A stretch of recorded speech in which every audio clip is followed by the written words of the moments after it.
عوافي عليكم يا ولاد. انا قلت بقى مش لازم افوت عليكم الفرصة دي واستعرض لكم التورتايه بتاع عيد الميلاد. انا صحيت الصبح. صحيت الصبح؟ صحيت الصبح؟ صحيت الصبح. أول مرة أشوف واحد يصحى الصبح. ما أنا كل يوم بصحى صحيت الصبح. لقيتها بالمنظر ده، متاكل نصها، هاجموا عليها يأجوج ومأجوج ما خلوهاش. بصوا شايفين الطبقات باينه ولا باين اكتر؟ لسه هبين لكم، هتزهقوا مني. طبعا انتوا مستغربين ازاي الصينيه عامله كده، قطعتين فوق بعض. جوزي العزيز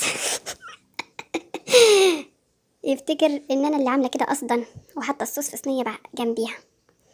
كان هو ما يعرفش ان انا كان في باقي من الصوص اللي انا دلقته على البوتاجاز، كان في لسه في الحله.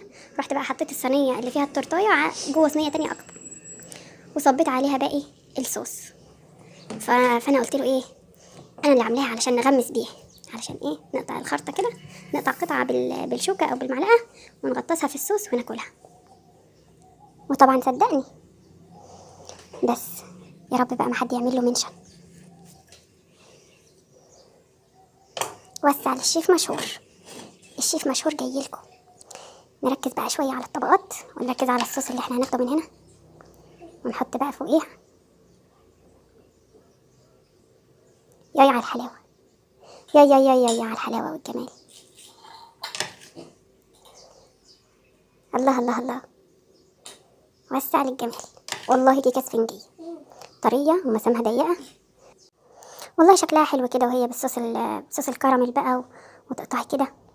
هي اي نعم مش ماسكه في بعضها لان انا مش شايله الوش بتاع ما شلتوش، يعني هو المفروض يتقشر الوش بتاعها علشان يمسك الطبقات تمسك في بعض، بس انا ما قشرتش ولا عملت حاجه، فهي بتتزحلق.